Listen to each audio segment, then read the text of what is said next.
Thank you very much. I'm really excited to be here tonight. Newborn screening is very important in our lives, as you'll see through some of these screens and the lived experience that we have with MPS1. I'm not here today as a scientist or a doctor or a lab technician, but I am here with a lot of knowledge and experience with MPS1 Hurler Syndrome. I'm here tonight as a mother to Kendi and Lincoln, who both suffer from this rare and progressive, cruel disease. And I stand here tonight representing hundreds of other families who have gotten the same diagnosis as us. Hundreds of other families who went to a doctor's appointment thinking that maybe their child just had a small bump, or maybe they just had a slight delay and they left that appointment forever changed. What I want to share today isn't just about data or the outcomes, it's the reality behind the numbers. It's what it feels like to live through this, to fight it, and to rise up from it. I have no conflicts of interest to declare today.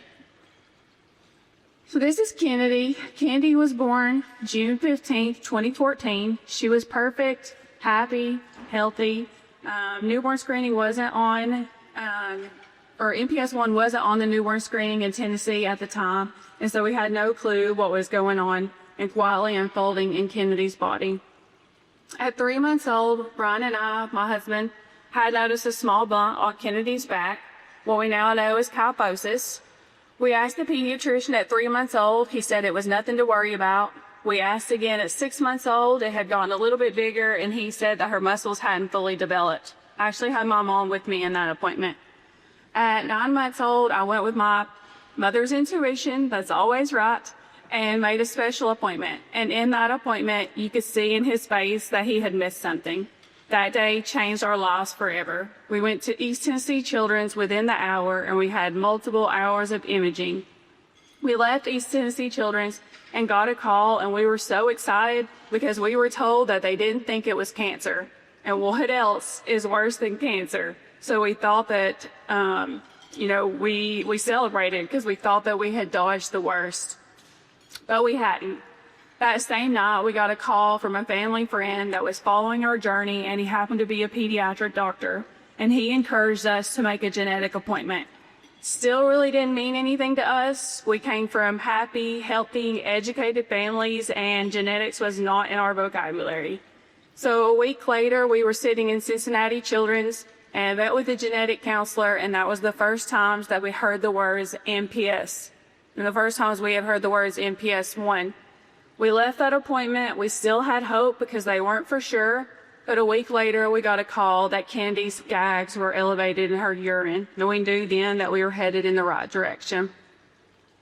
The following week after that, so two weeks after the appointment, we got the verifying diagnosis that Kennedy did have MPS1 Hurler Syndrome. And mind you, Kendi had never been sick a day in her life. At this point, she was 9 months old, and she had never had an ear infection, a respiratory infection, anything. This all just really came out of nowhere. Here's some of Kendi through the journey. On May 6, 2015, just 5 weeks after her diagnosis, we packed up our lives and moved to Cincinnati Children's for a bone marrow transplant. Her first transplant failed, and just days after her first birthday, she received her second bone marrow transplant. We spent 111 days in the hospital fighting for her life. So this is some of Kendi down in the bottom right-hand corner, or left-hand corner. That was her first enzyme replacement therapy. The one with the hat on was before diagnosis. Then you see transplant day at the top. She had some engraftment syndrome going through the transplant process, just really how they transform through the transplant. The bottom is her 1-year picture that we had made actually months after her birthday. But at the top, you can kind of see the difference between her 1 year and her 2-year birthday pictures. So after Kendi's transplant and 111 days in the hospital, by 2016, we were finally home, and we thought that maybe the worst was behind us. But surprise, I was pregnant. And in 2017, May 4th, 2017, Lincoln was born. We had him diagnosed as a newborn, and on May 22nd, I got the call that Lincoln had MPS1. But this time, everything was different. We knew.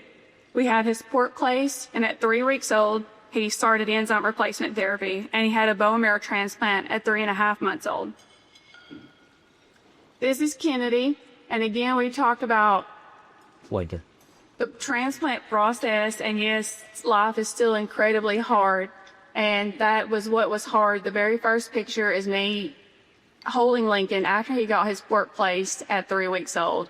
Again, knowing what I'm going into, but also having the knowledge and having a plan to be able to get up and take the next step. The second one is Lincoln after his first enzyme replacement therapy. And then Lincoln during transplant day. And again, some of the transformation that takes place during the bone marrow transplant process. So here are some pictures of Kennedy and Lincoln together. This is probably, I would say Kennedy is 7 and Lincoln is probably around 4 here. This is some pictures of their knock knees, which is hard to tell in this picture, but Kennedy has much more prominent knock knee than Lincoln and needed surgical intervention. This is Kennedy's kyphosis of her back. Kennedy's kyphosis reached approximately 80 degrees by the age of 7. So another picture of her back. These are Kennedy's hands, and while Kennedy does have really good MPS1 Hurler hands, she still struggles with trigger finger and some grasp and some things that are common with the MPS1 hands. And here's a picture of us helping Kennedy put on her AFOs. Kennedy has always needed some kind of support, whether it's AFOs or SMOs or different devices to help her. She went through some serial casting and lots of therapies. This is Kennedy on the left. That was when, at 7 years old, she had her spine fused for the kyphosis. She had 2 rods and 14 screws placed in her back. And then on the right, it was in November of 2023. Kennedy was 9 years old, and she had double hip, double knee, double ankle surgery, and also had an Achilles surgery. So this was Ryan kind of giving her a pep talk of how we're going to get through. We're going to work through it together, because this is where we really saw what trauma is.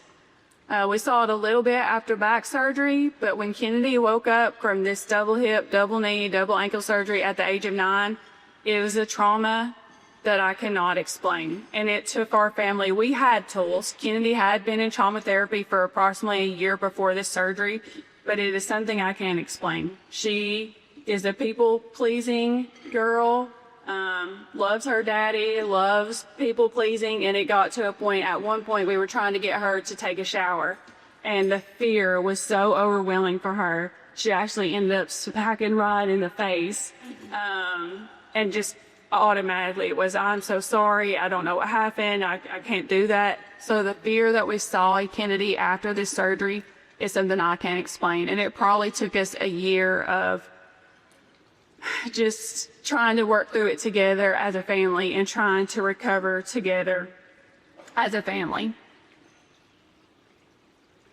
So this is a graph. It is a little bit outdated, but this is 2 kids, 1 diagnosis with 2 very different stories and the impact of newborn screening.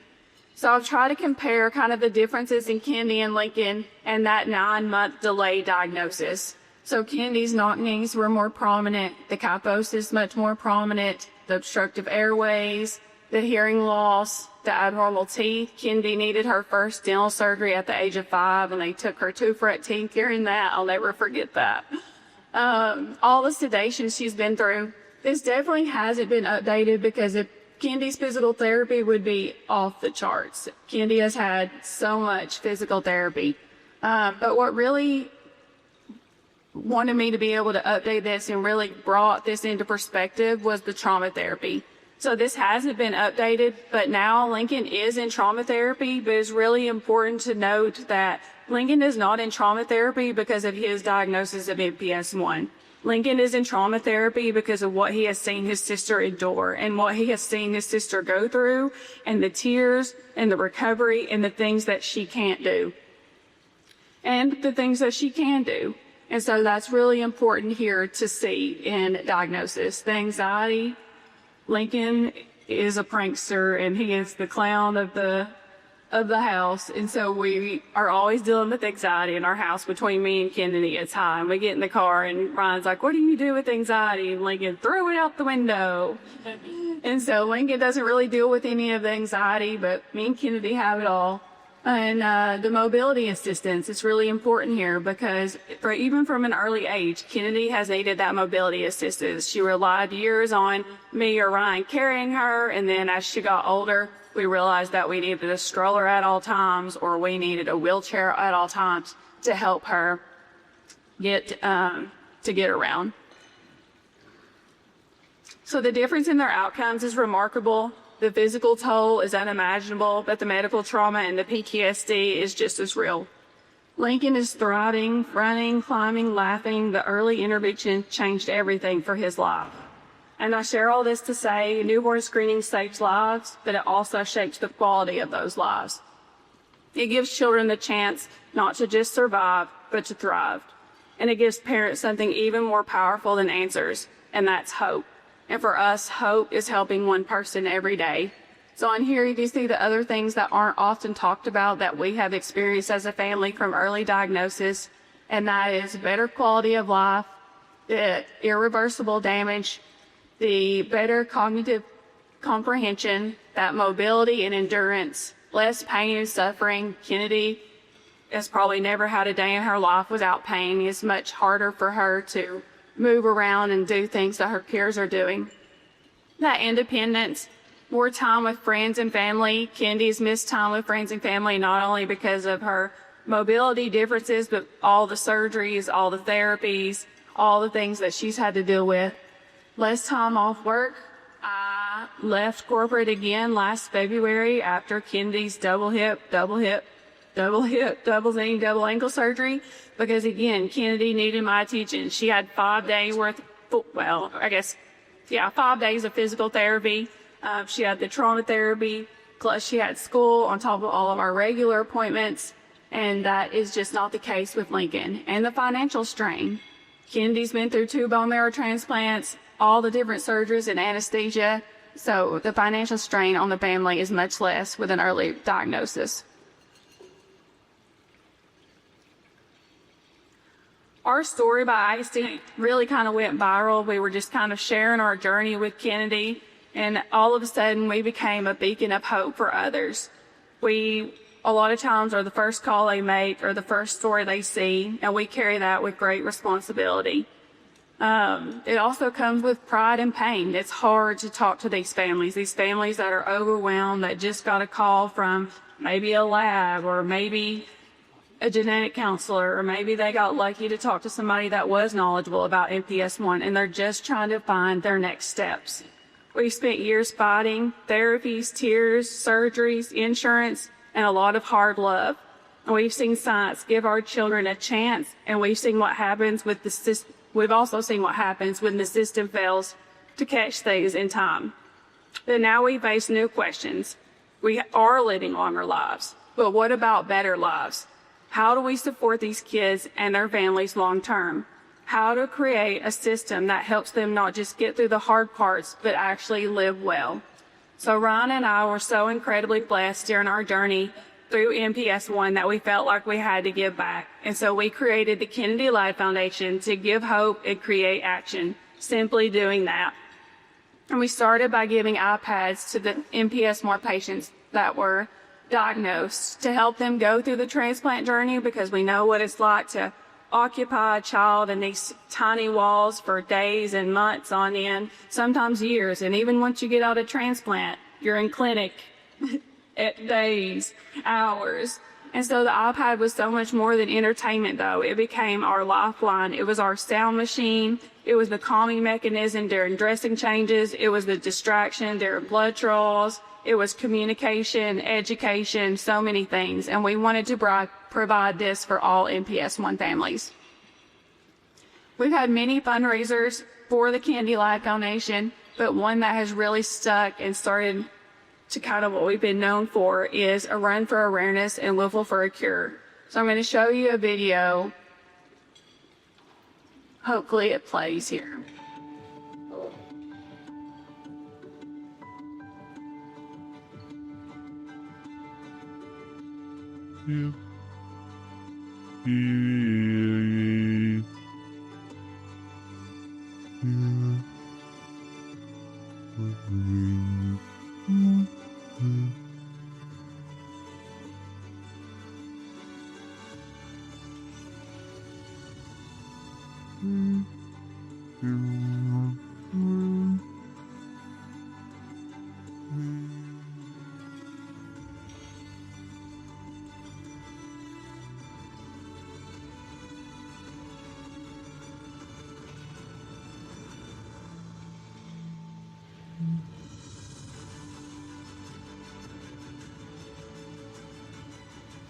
So this started as a community event for our community where we are from in Rome County, Tennessee, to create awareness for MPS1 and just a way for our community to get together and have a fun day.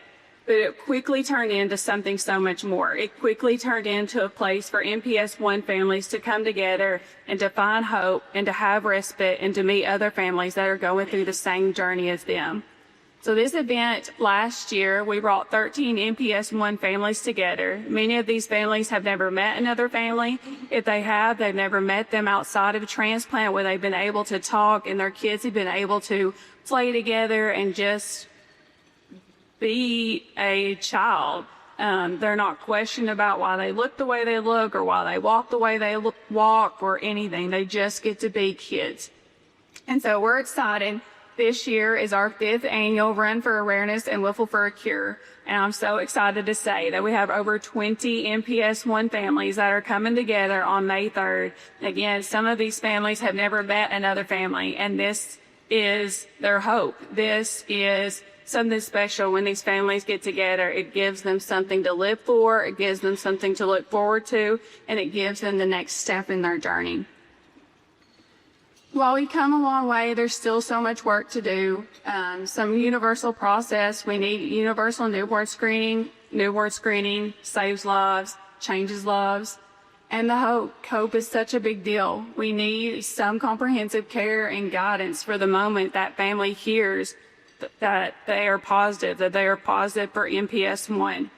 And a plan. If we could build a plan and give them a future, something that they can know how to take the next steps and the next action, they're not just sitting there overwhelmed on a Saturday night and they don't know who to call or who to turn to. A plan just creates a better outcome, more joy and function and freedom when you have a plan.